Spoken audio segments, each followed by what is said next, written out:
Editorial del 22 de junio de 2024. La contratación pública. La contratación pública es una de las formas que el Estado tiene de actuar económicamente. Digamos que es la manera en la cual el Estado articula y gestiona sus necesidades.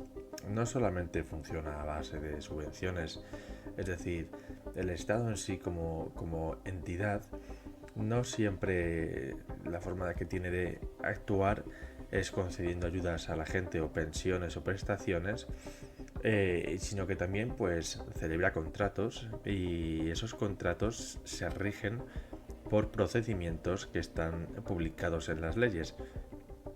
Esto, digamos que después del escándalo de Coldo, de que se destapase pues como soluciones de gestión una empresa sin ningún tipo de experiencia en el suministro de material sanitario con motivo de la pandemia, como las mascarillas, por ejemplo, pues digamos que desde entonces, bueno, pues es normal que a más de uno, ¿no? Pues tenga ciertos recelos respecto de la contratación pública.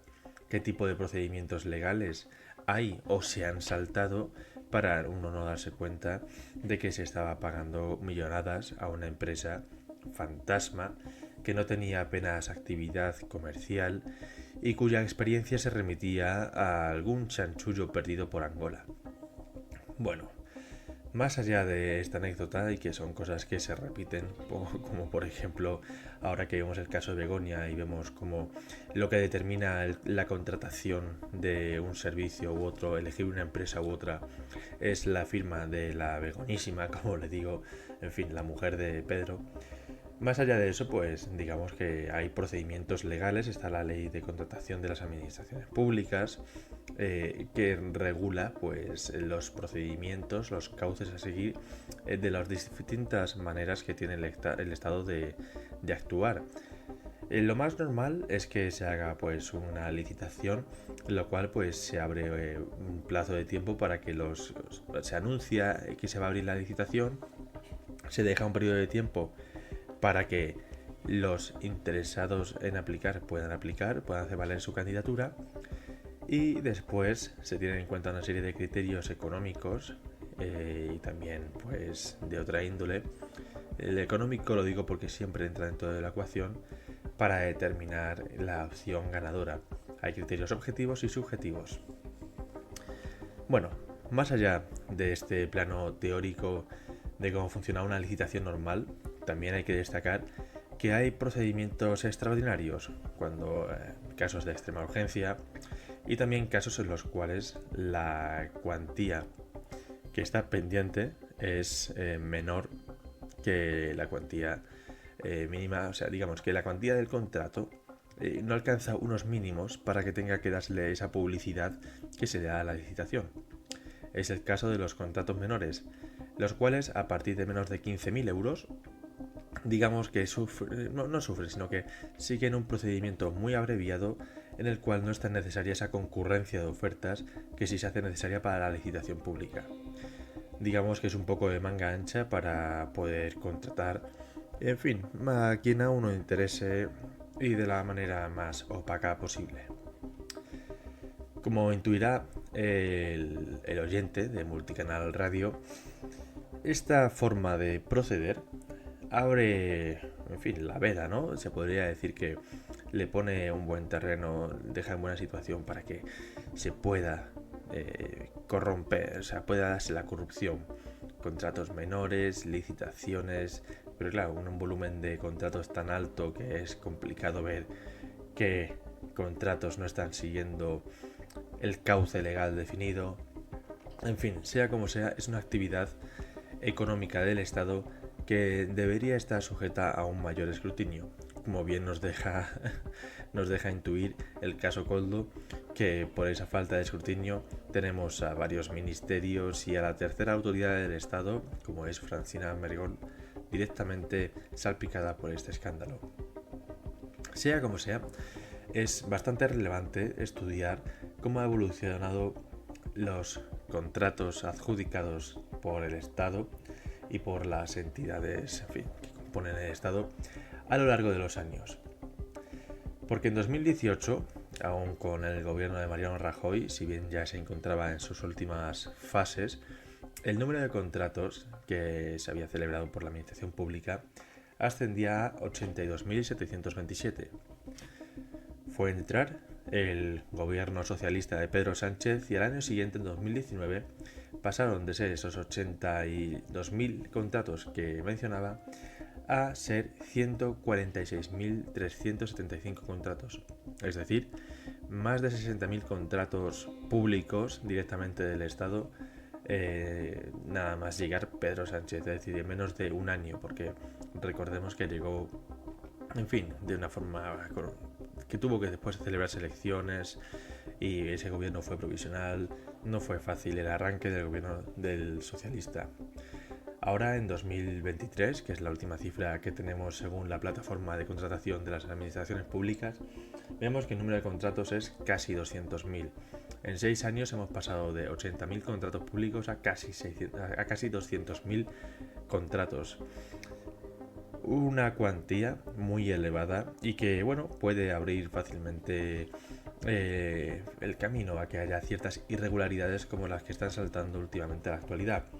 Si después lo que hacemos es atender a cuánto ha supuesto a nivel monetario ese volumen de contratos, pues bueno, en 2018 era 25.000 millones de euros. Esos 80.000 contratos pues tenían un valor de 25.000 millones de euros. En 2019 pasó a ser 43.000 millones y ahora se está gastando 75.000 millones de euros. Es decir, se ha multiplicado por 3 el gasto público que viene de la mano de contratos que da directamente la administración del Estado. Si después lo que hacemos es atender a la tipología de contrato que se está dando, pues digamos que lo que más llama la atención es que de 2018 a 2023 lo que más ha aumentado han sido los contratos por el concepto de servicios, es decir, aquí cabe mucho, desde servicio de formación, como lo que también facilitaba Juan Carlos Barrabés, hasta, en fin, bueno, también la de suministros, por ejemplo, suministro de plantillas, de mascarillas, disculpen, como hacía Soluciones de Gestión de la trama Coldo. Y este valor de los contratos que vienen de los servicios ha pasado de ser de 8.000 millones a ser ni más ni menos que casi 30.000 millones de euros. También se ha multiplicado por 3. Ya después, si atendemos a la forma en la que se concede el contrato, el procedimiento que sigue, en 2018 esos 80.000 contratos que facilitaba el Estado, que hacía el Estado, el 50%, 40.000, seguían el proceso de la licitación, concurrencia de oportunidades, publicidad, en fin, ese 50% ahora en 2023 ha bajado a ser ni más ni menos que un 40%. Se ha reducido en un 10%. Hay un cajón desastre donde se incluyen los contratos menores y otros procedimientos abreviados, que en fin, aquí en la plataforma lo llaman como resto, que ha pasado de ser del 20% a ser el 30%. Ese 10% que se ha aumentado. Es decir, digamos que actualmente hay una mayor cantidad de contratos opacos en términos relativos de lo que había cuando inició el gobierno de Pedro Sánchez su andadura allá por 2018. Después, si atendemos estos 6 años, toda la cantidad de contratos que se han facilitado han sido en total de 1.035.791 contratos ha dado la administración dirigida por Pedro Sánchez. Este millón de contratos que ha puesto el gobierno a bien, que los ha ofrecido, en fin, para licitadores, ha costado ni más ni menos que casi 350.000 millones de euros. Es decir, el precio medio del contrato público es de 35.000 euros. Básicamente lo que debe un español por el mero hecho de nacer. Después, si atendemos cuáles son las administraciones que más contratos han licitado, tenemos Madrid, Cataluña, Andalucía y los países que más contratos han resuelto o que han ejecutado a favor de España, es decir, que se le haya dado el contrato a empresas fuera de España, Tenemos por la parte europea a Reino Unido, a Alemania, tenemos a Francia, tenemos a Italia, pero después hay que destacar que uno de los países que llamativamente ya fuera del límite europeo sigue a nuestros vecinos es Marruecos. En fin, sea como sea, y simplemente para que también lo sepa el que esté escuchando este programa, para que tenga en cuenta cómo está evolucionando la contratación pública respecto al año anterior. En mayo de 2024 se celebraron 18.603 contratos públicos, lo cual supuso un aumento del 150% respecto a mayo de 2023. Ese número de contratos valía casi 7.000 millones de euros, lo cual suponía un aumento del 138% respecto a mayo de 2023. ¿Qué quiero decir con esto? Que el gobierno le ha agarrado el gusto a esto de lanzar contrataciones públicas y parece que no va a parar. El gasto público sigue aumentando y hay licitadores, algunos muy particulares, que se siguen beneficiando de esta pulsión puramente socialista. Arrancamos.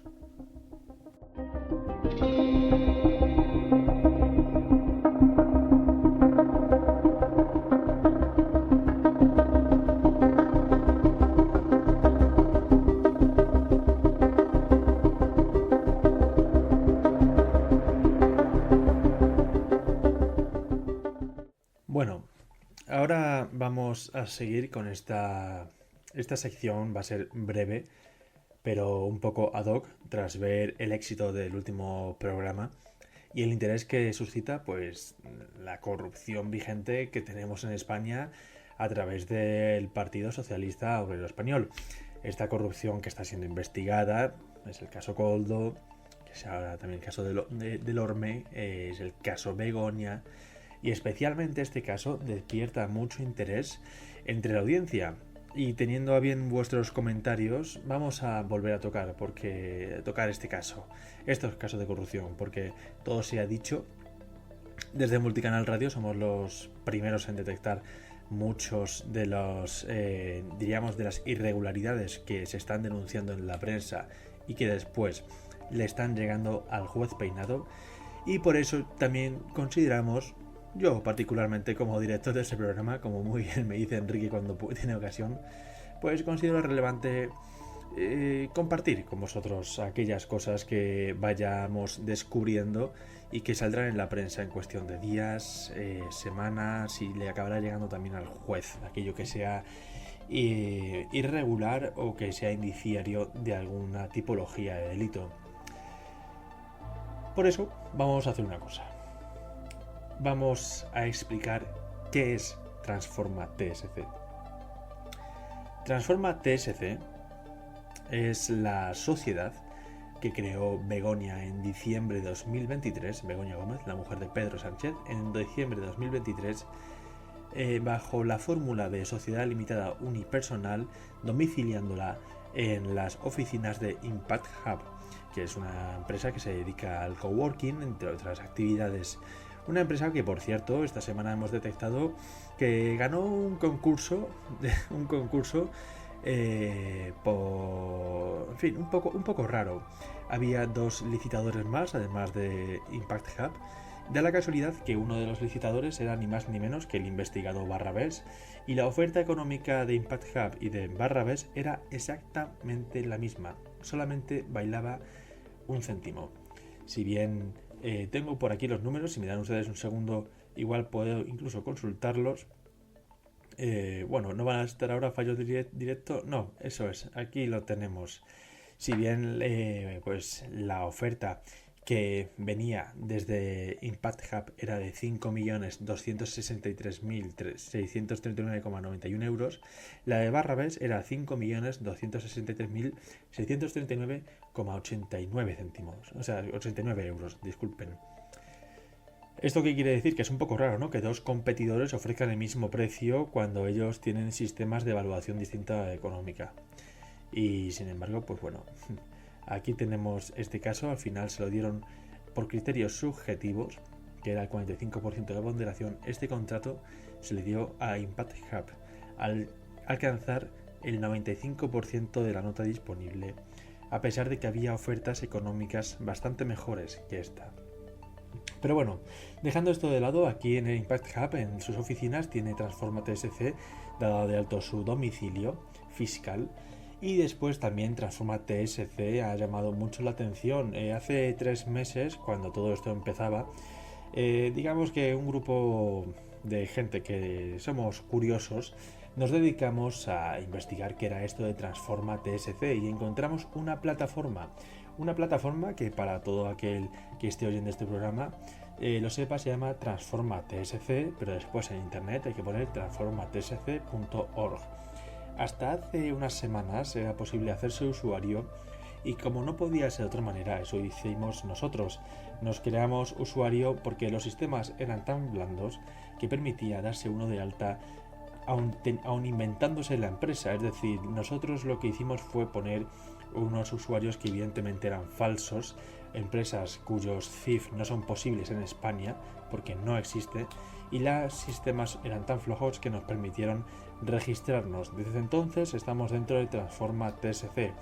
Transforma TSC, digamos que tiene en esta plataforma un panel que permite a las pymes establecer cuáles son sus objetivos de desarrollo sostenible, es decir, en su propósito, porque es otra de las secciones. En el propósito, la empresa tiene que definir qué es lo que quiere hacer y cómo puede contribuir con estos objetivos de desarrollo sostenible. Uno puede crear retos y proyectos.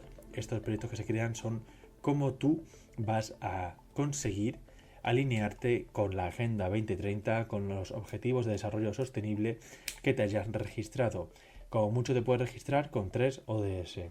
También puedes explorar otros proyectos.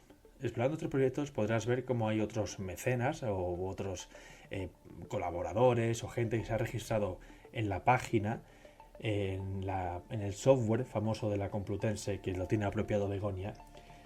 Uno puede pues darse de alta ahí, crear sus proyectos, puede explorar otros proyectos, puede unirse a esos otros proyectos. Después tenemos una sección que es una sección que, como revelábamos la semana pasada, han sido muy céleres, han corrido mucho en borrarla, pero nosotros tenemos toda la información, que es la sección de los retornos. En estos retornos se ofrecen alternativas de financiación privada, como pueden ser el acceso pues a créditos y también a crowdfunding, crowdlending, es decir, distintos mecanismos que hay para financiar un proyecto, ya sea a través de capital o a través de préstamos, pero también está la parte más importante, que es el acceso a fondos públicos. A pesar de que lo hayan borrado, desde Transforma TSC tenemos las evidencias, digamos que existían páginas que se hacía un monitoreo, que hacían un seguimiento de las ayudas que iban a venir a nivel local y también a nivel regional, autonómico, relacionadas con la Agenda 2030. Entonces la plataforma, el objetivo, o sea, lo que te podía ofrecer era, oye, nosotros somos capaces de hacer que tú tengas informes que justifiquen que estás alineado con la Agenda 2030, informes que justifiquen que tú estás cumpliendo estos objetivos de desarrollo sostenible que te interesan, y gracias a eso va a ser más fácil, vamos a facilitar que consigas estos fondos públicos. Es muy destacable que, bueno, hay otro apartado que es de regulaciones, que cada uno se pone como objetivo por cumplir. Tenemos leyes pues como, en fin, ley medioambiental, etcétera. Pero después también en formaciones, que es la última parte y también es muy relevante, vemos como en la parte de formaciones que hay dentro del software, una de las secciones, digamos, cómo te puedes tú formar para ser más resiliente, para favorecer la transformación social competitiva. Pues en esta parte de formaciones tenemos, por ejemplo, una sección que se llama Píldoras Formativas, Agenda 2030, Pacto Mundial y ODS. Tenemos el Pacto Mundial de la Red Española. Este Pacto Mundial hace referencia pues a Naciones Unidas, que se está aquí apropiando la imagen de Naciones Unidas porque ellos mismos han salido a decir que no colaboran con el software. Pero es que también tenemos publicidad de la Universidad Complutense de Madrid, del famoso máster de transformación social competitiva, y también el canal de YouTube, este A lo mejor, si ustedes no lo conocen, búsquelo, que merece la pena. El canal de YouTube de Transformación Social Competitiva, que es el canal de YouTube del máster, el canal de YouTube de Begonia, donde te venden la idea de cómo poder ser más sostenibles. Al final es un montón de verborrea de esta que está de moda para parecer resilientes y, en fin, 50.000 palabras más que carecen de significado, pero dan mucho dinero. Como decía, el sistema de Transforma TSC, este software, es un software bastante endeble. Los proyectos son públicos y uno se los puede descargar, es decir, si de repente aquí tenemos a un particular que se ha dado de alta y ha creado su proyecto para invitar a otros que se le unan, pues si yo quisiera podría unirme, pero claro, ¿qué pasa? Que yo también ya puedo ver quién ha hecho esos proyectos. Y cabe destacar una información que es muy importante, una información que es muy relevante. Primero de todo porque no sé si ustedes recuerdan el grupo Inmark, este grupo que también sacó El Debate y otros diarios, que estaba vinculado antiguamente con Begonia, porque claro, Begonia había trabajado en este grupo, en esta compañía que se tenía varios servicios. Bueno, pues este grupo Inmark, del cual Begonia dijo que estaba desvinculada por completo, resulta que aparece recurrentemente como grupo como una empresa que está registrada dentro de la plataforma y creando proyectos de estos que después podrían justificar una subvención. ¿Es esto un indicio delictivo? ¿Merece esto ser investigado por la fiscalía? Bueno, la fiscalía no, pero por el juez Peinado o por el juez de instrucción, no lo sé. Yo solamente sé que es así. Y así está y así consta. Pero después también yo quisiera destacar algo que ha pasado un poco por lo alto. Y si me dan ustedes un segundo lo voy a encontrar. Porque entre estos proyectos es destacable que quien creaba los proyectos era Begonia. Begonia ha creado los proyectos a nombre de Inmark. Aparece registrado con su Gmail, disculpadme, con el mail de la Complutense. Sin embargo, hay otros proyectos que están registrados con el mail particular de Begonia. Uno de estos proyectos es Consulting Transforma, se llama la organización que crea el proyecto. Y claro, aquí me viene a mente cómo una de las informaciones que se sacó respecto al caso de TSC, el caso de Begonia, era que se estaba poniendo en marcha una fundación, la Fundación TSC. Como bien sabrá el oyente, y si no lo sabe pues se lo cuento yo, las fundaciones no pueden dedicarse a actividades con ánimo de lucro. Es decir, una fundación no es una empresa. Esta fundación en cuestión, casualmente, en su página web, entre otras cosas, anunciaba, y hablo en pasado porque se han encargado de borrar la página, anunciaban que ayudaban a conseguir fondos. Es decir, que hacían actividad tal cual de consultoría para conseguir fondos para transformación social competitiva. Pero consultoría, al fin y al cabo. Y aquí tenemos dado de alta una organización llamada Consulting Transforma, que actualmente no existe, pero a mí me invita a pensar que era la tentativa de hacer algo que tributase por fundaciones, no tributase por sociedades, y quién sabe si así ahorrarse bastante dinero del impuesto de sociedades.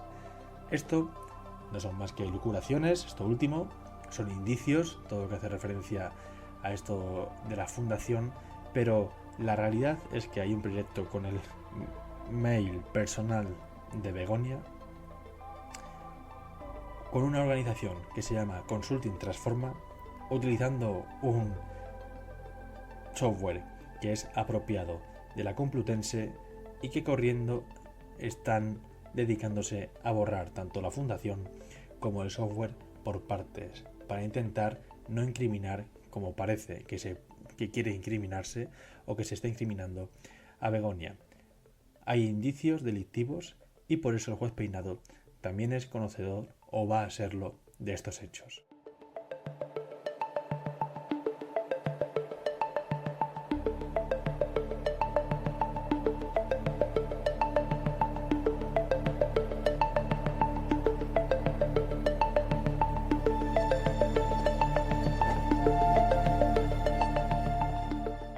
Bueno, y aquí ya en la sección, el comentario de la actualidad económica de la semana, después de esta pieza nueva sobre Begoña y la editorial sobre la contratación pública.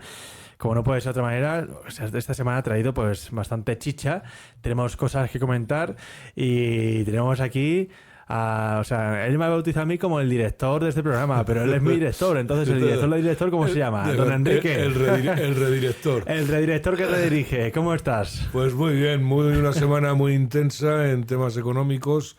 Sí, la verdad sí. es que está el tema moviéndose bastante. Yo no sé si para bien o para mal, pero se está moviendo. Yo creo que hay algunos síntomas que pueden ser positivos, pero hay otros que me dan miedo. Cuando de repente escucho a Chiqui Montero en el Congreso de Diputados diciendo que la clase media es más alta que nunca gracias a que nadie está cobrando tanto, o sea, que está colándose el salario mínimo interprofesional como nunca antes. Pero vamos a ver, señora ministra, si hasta hace pocos años llamar a alguien mileurista era incluso un insulto. Exactamente. ¿Está usted presumiendo? ¿Sabes qué sospecho yo, Enrique? Yo creo que ella se piensa que clase media es la media del salario de toda la población. Entonces, y dice, no, está en la media porque hay muchos SMI. No, así que ya sabe, Chiqui Montero no tiene vergüenza. No. Con todas las letras. Chiqui Montero no tiene vergüenza. O sea, el decir eso es un insulto a los trabajadores, y fundamentalmente a los trabajadores, a la inteligencia, por supuesto, suponiendo que ella supiera lo que es eso, ¿no? Pero eso es, sí, ese es el comentario que de verdad es que pone los pelos de punta. Recuerdo que es la misma ministra que dijo aquello de eso no es nada, Chiqui. 1.000 millones no son nada, Chiqui. O el dinero público no es de nadie. No es de nadie, eso no es. Es de nadie. Es la misma ministra. Esta señora forma parte de la plaga que nos ha caído encima. Si me dejas comentar, porque además el otro día me quedé pensándolo, vamos a ver, que la gente tiene que entender que la marcha económica de España no depende del gobierno. O sea, realmente las normas económicas o las directrices económicas que se están trazando vienen de fuera, como el dinero. Viene del Banco Central Europeo con una deuda. Porque efectivamente la economía, tenemos la sensación, o da ahora mismo, parece, no, va bien. Yo el otro día lo dije y ahí me quedé pensándolo. Y sí, pero no es un mérito ni de Chiqui Montero. Si yo pregunto a la mayoría de la gente quién es el ministro de Economía, que normalmente ha sido un ministro famoso, no sabe decirme ni quién es. Carlos Cuerpo, ¿no? Se llama ahora. Pues el heredero de Nadia Calviño. Si tú me lo dices. Efectivamente, pero yo porque soy un poco friki, que me meto en estas cosas siempre y estoy pendiente de quién es el último. Eres un degenerado. Pero vamos, que te quiero decir que realmente la gente sea consciente de que este gobierno lo único que está haciendo es endeudarnos. Y que la economía, como dice siempre Carlos Rodríguez Brown, va bien a pesar del gobierno. Es que, o sea, eso es verdad, la gente tiende a pensar que las cosas son como son gracias al gobierno, como si el Estado fuese la razón de todo orden que se dé en la sociedad. Y no es así. Ha habido sociedades previas a la figura del Estado, ha habido pueblos que se han organizado perfectamente de una manera paralela al Estado. De hecho, hay lugares del mundo donde el Estado es mínimo y sin embargo va como una moto. Hablamos de Singapur, hablamos de Luxemburgo, de Liechtenstein, que son los lugares con más renta per cápita del mundo en términos reales. Como suele pasar. ¿Y qué pasa? Que ahí la acción del Estado es mínima, es decir, el Estado está para lo justo y necesario. De hecho, en Liechtenstein da la causa de que es una monarquía con bastante, o sea, un poco más a la antigua incluso. Casi no es una feudal, democracia. Medieval, sí, vamos y de a hecho decir, sí. hace un tiempo un referéndum sobre si, oye, ¿qué tal si esto lo hacemos más democrático y demás? Y el pueblo lo rechazó y dijo, no, aquí como está bien, déjanos trabajar porque por aquí vienen después las trampas de un Estado cada vez más invasivo. En Suiza han pasado referéndum parecidos. Efectivamente. Bélgica estuvo 3 o 4 años sin gobierno porque no se ponían de acuerdo y tan ricamente. Y aquí en España, la época de Rajoy, los últimos años que hubo una congelación de presupuestos, que se prorrogaba el presupuesto del año anterior y eso le pasó a Pedro Sánchez también. con estando el Estado maniatado, no pudiendo aprobar los presupuestos generales del Estado durante el 17, el 18, incluso, no sé si recordar que incluso parte del 19, ¿qué pasó en España? Que había una coyuntura favorable, no había más peso del sector público, no había una capacidad de endeudarse más todavía y el país pues le fue bien. Es decir, el momento en el que se le puso, no ya reducir el Estado, sino un freno, que era que legislativamente no podía avanzar el gasto, más. Pues oye. Bueno, que también hay que decir que ahora mismo la mayor parte del empleo que se está generando es público. Es público, efectivamente. Es público. Como veíamos en la contratación, disculpadme, en la editorial, la contratación pública la tenemos en máximos históricos. Pero bueno, esto es una tendencia que va a seguir. Hemos visto como de 2018 a 2024 se ha multiplicado por 2 la contratación pública. Hombre, y mientras... simplemente algo rápido, respecto a mayo del año pasado y este mayo, hemos pasado de 9.000 contratos públicos a 18.000, multiplicando por más de 3.000 millones, o sea, pasando de 3.000 millones a casi 7.000 millones de gasto público en contratación pública. Y esto es que sigue así, es un vicio. Es una buena manera de medirlo, además, bueno, no sé si la gente lo sabe, pero todo organismo, sea sociedad, organismo oficial, incluso las mutuas, están obligadas a contratar por concurso público, ¿no? Entonces es una manera muy buena de ver realmente cómo está. Y se puede seguir, se puede seguir las cifras en las plataformas de contratación pública, efectivamente. Sí. Pero bueno, de plataforma de contratación pública hemos hablado en la editorial, hemos hablado un poco con Begoña, no hablemos mucho de esos líos que si no se nos quitan material de las semanas siguientes. Vale. Pasamos a la semana... Se me llama algún lío. Pasamos a las noticias de la semana. Sí. Empezamos pues por una empresa que está en el ojo de la polémica. En esta casa está siendo tratada ampliamente por compañeros que han hecho un trabajo y hacen un trabajo magnífico, como son Albert Castillón o como es el bueno de Luis en Libres, y es Indra. ¿Y qué pasa? Bueno, pues es que nos llega aquí la noticia de que el dueño de Prisa, que es el famoso Ugurrian armenio, se embolsa 113 millones con su inversión en Indra en un año. Es decir, que de los beneficios de Indra, 113 millones ha ido para el dueño de Prisa. Hay que destacar que el 28% de Prisa, o sea, de Indra, disculpen, es del gobierno a través del Ministerio de Industria, del SEPI.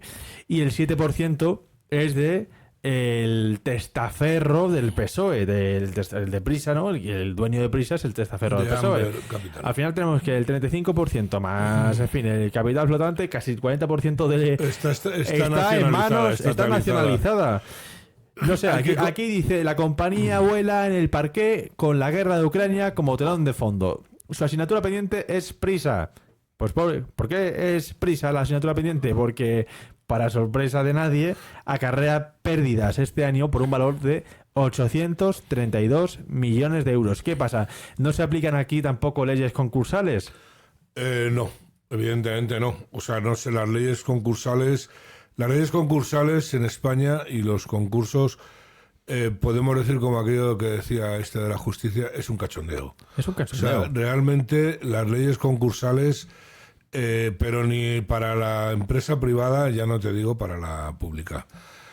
Si las leyes concursales se aplicaran sería tremendo. Hay que contar del tema de Ugurrian y Amber. Este señor, alguien le engañó para meterse en Prisa. Él pensó que iba a actuar como un tiburón, que él iba a deshacer Prisa, iba a vender Santillana, iba a vender no sé qué, y se iba a quedar y luego pues quebraría el país. Y porque claro, son activos muy buenos, Talaser también, ¿no? Efectivamente. Y como no le han dejado, porque de repente se encontró con que Prisa es el brazo armado en la prensa del Partido Socialista. El brazo Obrero del relato, español, ¿no? Como decía el fiscal García Ortiz, es el relato Prisa. Sí, bueno, el fiscal más vale no nombrarlo, porque si no...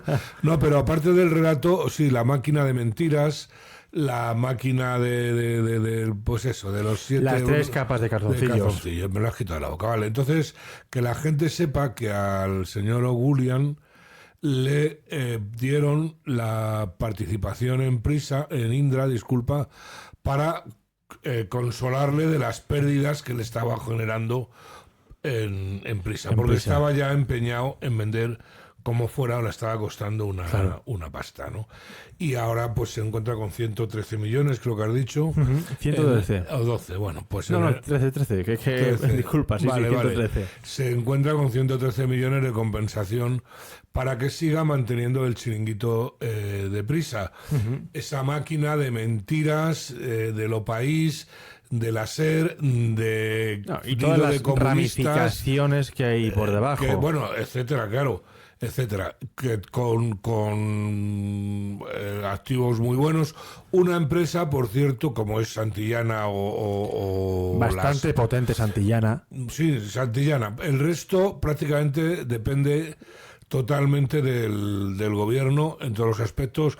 Una empresa que ha metido patas como la de Cuatro, que fue, no me acuerdo cómo se llamaba, antes de que fuera la 4, tenía un nombre, quisieron montar una cadena a base de TDTs, cosa que estaba prohibido por la ley, pero a ellos se lo admitieron. Pero eso les importa bien poco. Un poco, etcétera, ¿no? O sea, es una vergüenza. Esta es la economía española. El capitalismo de amiguetes. Lo que pasa es que hace 10 años estaba de moda criticarlo porque, vaya, estaba aquí los que no son de mi signo ideológico, que es el liberalismo, es el PP, y ahora, ¿qué pasa? Que como está el PSOE, sigue estando el mismo capitalismo de amiguetes. No, pero vamos a ver. Y bueno, y no se habla de está eso. ahí porque la señora Soraya Sáenz de Santa María, pudiendo ejecutar, no ejecutó.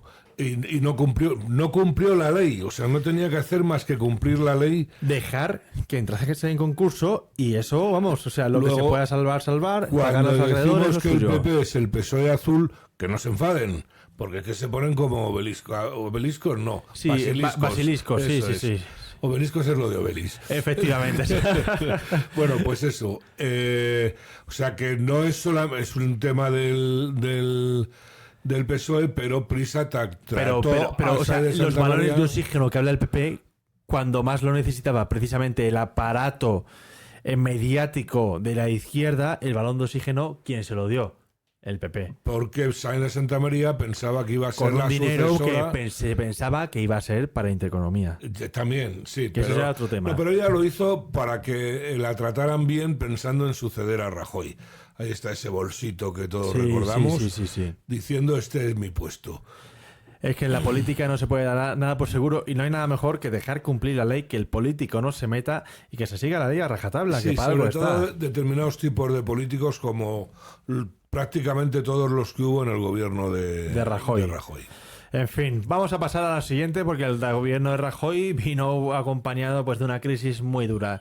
La crisis, no solamente la crisis financiera de 2008, sino que aquí en Europa sufrimos una segunda oleada de crisis que fue la que fue ligada al euro a partir de 2011, cuando los países del sur pues los famosos PIGS, Portugal, Italia, Grecia y España, pues se vieron abocados a la quiebra técnica, se podría decir, del Estado al rescate. En España no lo hubo, pero si lo hubiera habido. O sea, no lo hubo.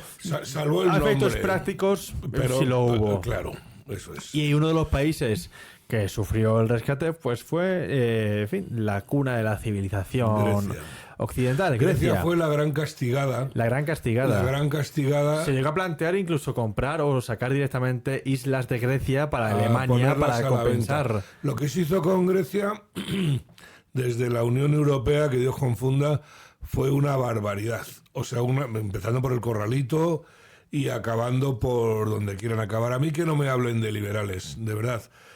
Que no me digan más. Que liberales, ¿dónde está el mercado? ¿Dónde están las leyes sociales liberales? ¿Dónde está la democracia liberal en la Unión Europea? No molesten, por favor. No molesten. Pues aquí hay una noticia que hemos visto, ¿vale? Y que resulta muy interesante porque una de las cosas que más hablamos las últimas semanas a raíz de la potencial adquisición que está siendo torpedeada por momentos, parece, del BBVA, o sea del Sabadell por BBVA, es, pues cómo el mercado se concentra, ¿no? Cómo deja de haber participantes en el mercado. ¿Y qué pasa? Que precisamente Grecia tomó, digamos que la concentración bancaria en Grecia ha seguido un camino que es opuesto al que se está siguiendo en España. De hecho, aquí nos trae el Confidencial cómo pues está el número de oficinas bancarias, pues sigue disminuyendo, lo cual también va de la mano de todo esto. Sin embargo, en Grecia, pues digamos que al haber menos concentración bancaria, tiene que haber más oficinas. ¿Qué piensas de todo esto, Enrique? Pues que realmente algún día vamos a pagarlo con una depresión. Ya no hablo de una crisis, ¿no? Con una depresión. Porque no, no puede ser. Hay que volver a separar la banca de inversión de la banca comercial. Hay que volver a separarla, pero vamos, a gritos. Hay que volver a dar bueno, pues competencia al sector bancario y a las cajas de ahorro.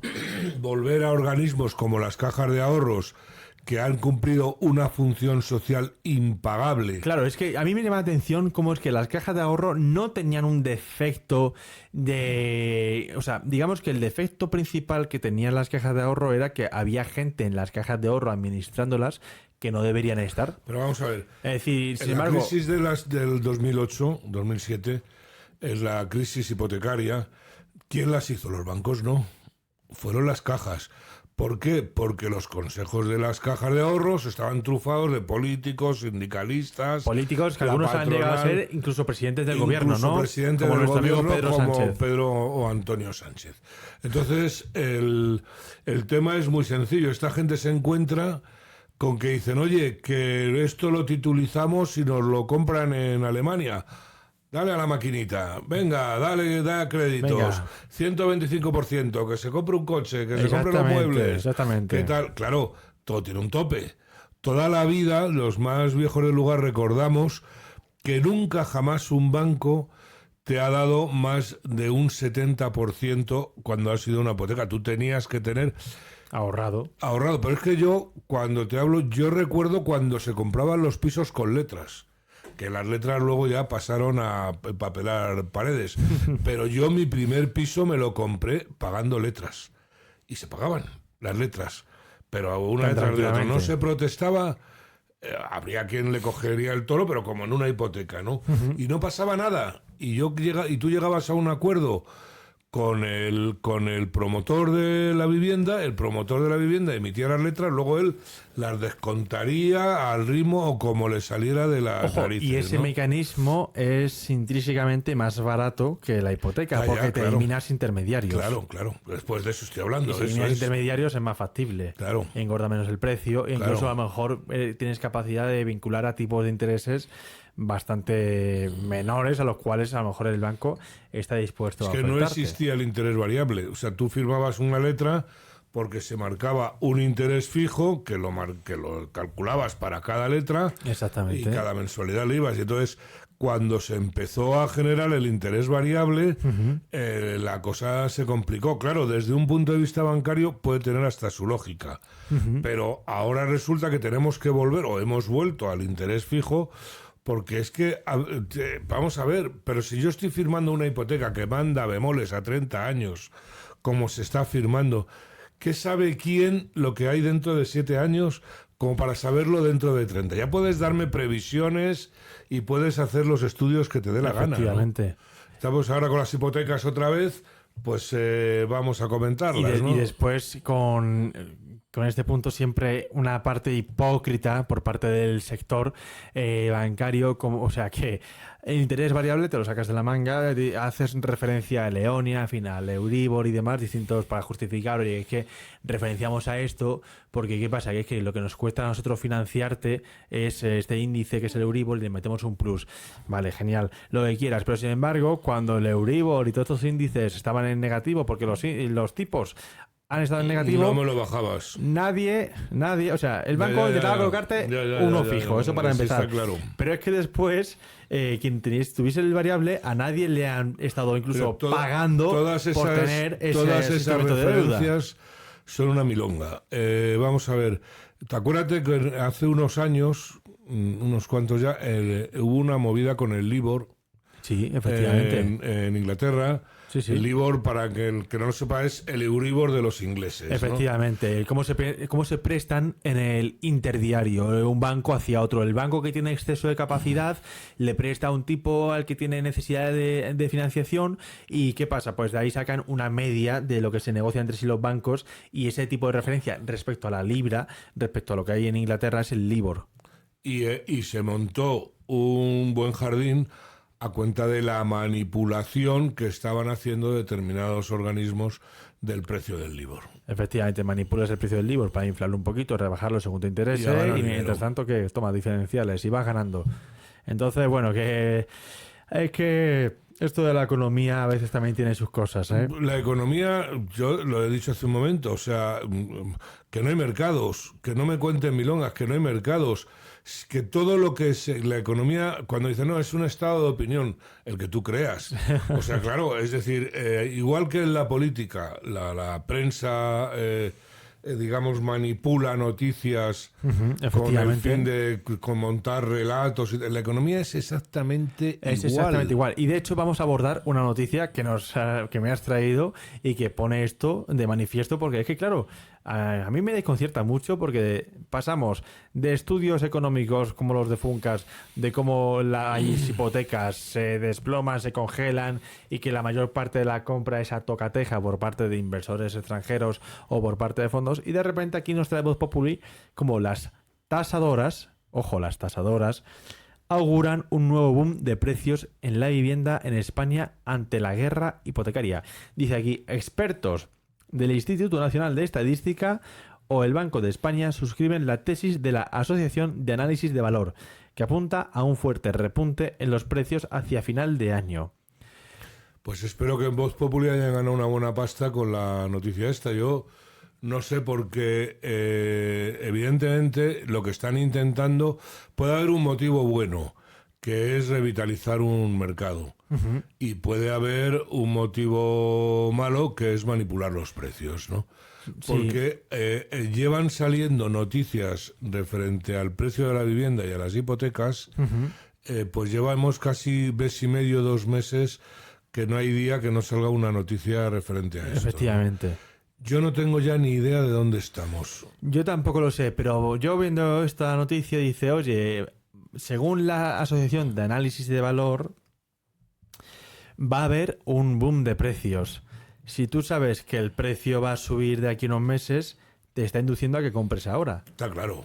Y después, claro, ojo, que digamos que la tasadora no es alguien que sea independiente porque tiene interés. No, las tasadoras. El que tasa. Hay las tasadoras. Algún día habrá que hablar de las tasadoras. Algún día habrá que hablar de eso, pero es que efectivamente el que está ahí tasando, pues está ahí tasando. La mayor prueba es que no todos los bancos admiten todas las tasadoras homologadas. Efectivamente. Hay que recordar que una tasadora, que es la que te da el precio del bien inmueble que compras, es una tasadora homologada. Eso es. Y hay cantidad de tasadoras homologadas que los bancos no lo aceptan. Por algo será. Esto es una manipulación. Aquí hay una cosa clara. El mercado inmobiliario, que no deja de ser un mercado financiero para el común de los mortales, porque lo compramos normalmente a plazos, firmando un producto financiero como es una hipoteca, etcétera. Si no hay hipotecas, si no hay dinero, no hay negocio inmobiliario. No. Eso es así. Comprarán los que puedan comprar en efectivo, como está pasando ahora. Como está pasando, dicen, como no, pero eso dice Funcas. Yo es que me fío más de Funcas que lo que diga un artículo Funcas suelto, y notarios. Yo es lo que pienso que lo que diga un artículo. No, los artículos. O sea, patata. Es que por ejemplo aquí veo otra parte de Voz Populi que dice: la vivienda se calienta en España, las ventas se disparan un 25% al calor de las primeras ofertas hipotecarias. Y yo pienso, pero vamos a ver, es que aquí también jugamos con el lenguaje. Imagínate, venimos durante los últimos 2 años de que cada mes se vendía 2.000 y de repente empieza a bajar, ¿no? Y resulta que el mes anterior estábamos vendiendo 100 y ahora se vende 125. Eso es un aumento del 25%, pero eso significa que de verdad se está calentando el mercado. No. Que hay un estímulo como tal. Es como cuando Pedro Sánchez decía, no, es que estamos creciendo más que nadie en Europa. Sí, claro, pero es que partimos de una base muy baja después de la pandemia, ¿no? Claro. Es que es eso, justo. Y encima hemos sido los últimos en crecer. Pero bueno, eso es otro tema.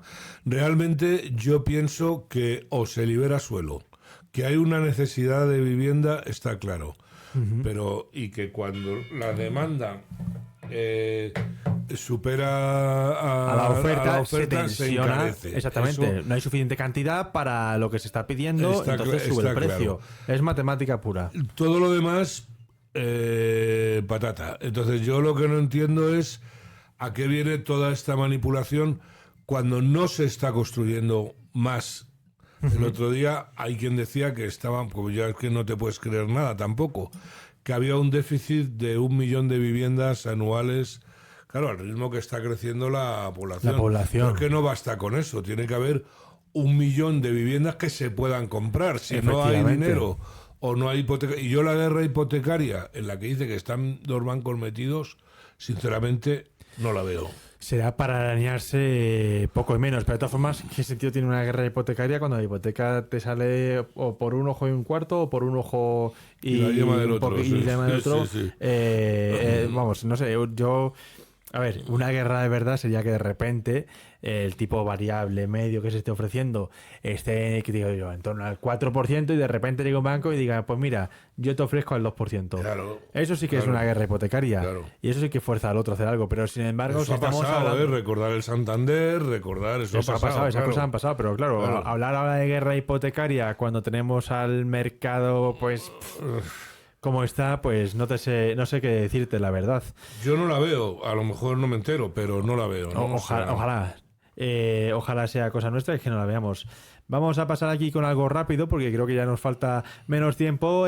Aquí nos dice: Bankinter aprueba absorber a EvoBanco 5 años después de adquirirlo para potenciar su estrategia digital. Pues yo honestamente mucho han tardado, ¿no? Bankinter es un banco, además... Es el más rentable de toda España. Por un lado es muy rentable, por otro lado... Mira, no suelo hacerlo, pero...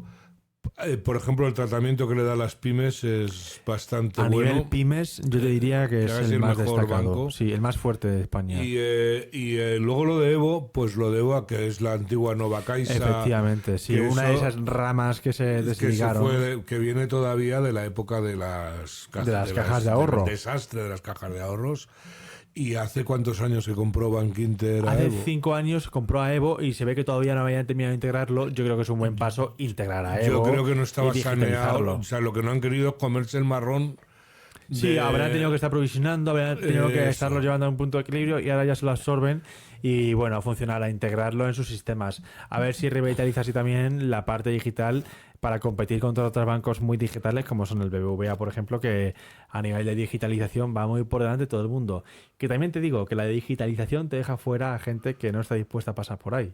Yo es que como además obligaba a los bancos, porque los bancos no pueden hacer lo que quieran, puesto que están chupando del Estado para empezar. Yo obligaba a los bancos a tener una atención para todo aquel, no ya porque sea mayor o porque... para todo aquel que no quiera digitalizarse. Es que hay que empezar a reclamar, igual que hay que reclamar un derecho a pagar en efectivo y que no nos...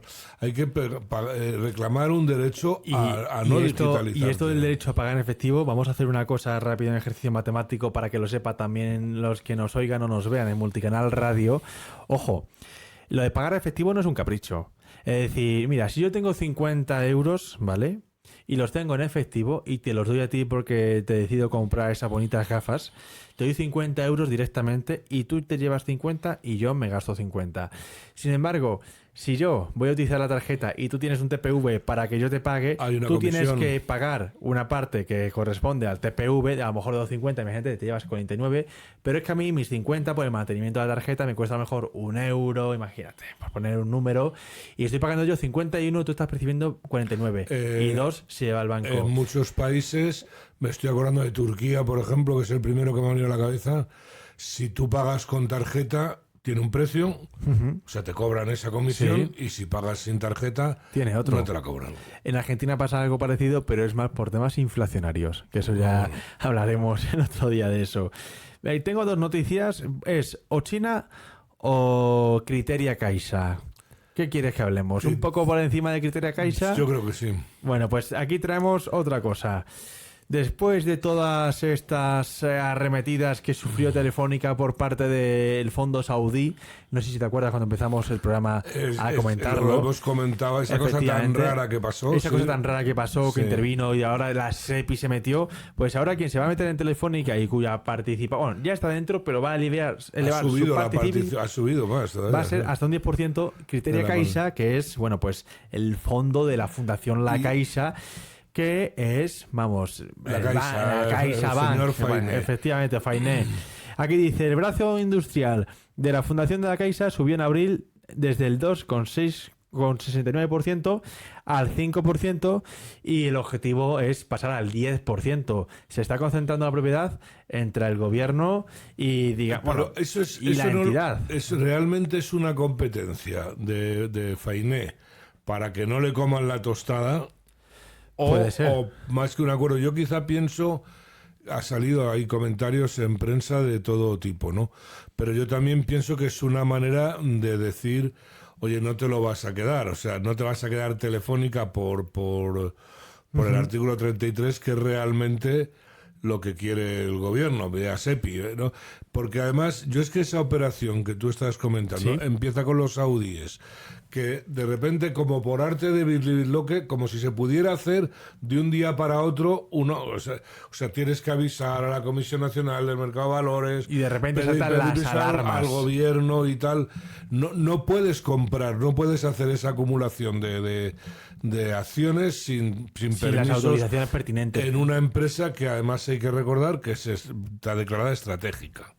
O sea que, y de repente entran los saudíes y a raíz de eso entonces es como la excusa que le dan al gobierno para meterse en la empresa más importante de telecomunicaciones de España, te diría. Si ya controlas Indra y ahora y Correos y ahora controlas esto, pues ya te va a quedar más a prisa por ahí también dando vueltas, ¿sabes? Pues es que vamos, claro, te va a esto quedar va a ser un psiquiátrico los autobuses socialista de mi pueblo, claro, exactamente, ¿no? ¿Sabes? Vamos a quedarnos, vamos. Y no estamos hablando de política, que sepa la gente, estamos hablando de los dineros. Efectivamente. De los jurdos. Efectivamente, los jurdos, que es lo que importa. Y ya hasta aquí llegamos por el día de hoy, que al final nos liamos. Sí, ahí está, es que hay siempre lío, pero bueno, sea como sea, muchas gracias por acompañarnos otra semana más y hasta la semana que viene, ¿no? Pues yo creo que ya casi nos despedimos de estos estudios, ¿puede ser? Sí, nos vamos a cambiar, vamos a ver, queremos... A unos nuevos lugares, no vamos a revelar ningún sitio, por si acaso. No, vamos a ver, hay unos planes previstos. Yo espero que, en fin, acabemos en unos estudios un poco más grandes, porque la cosa va creciendo y necesitamos... La cosa funciona, de momento. La cosa, gracias a Dios, de momento va funcionando, a pesar del gobierno. A pesar de los pesares. A pesar del gobierno. Me gusta a mí la frase esa de Rodríguez. A pesar del gobierno, ¿no? Totalmente. Así que hasta la semana que viene y un fuerte abrazo, Enrique. Un abrazo. Nos vemos. Hasta luego. Hasta luego.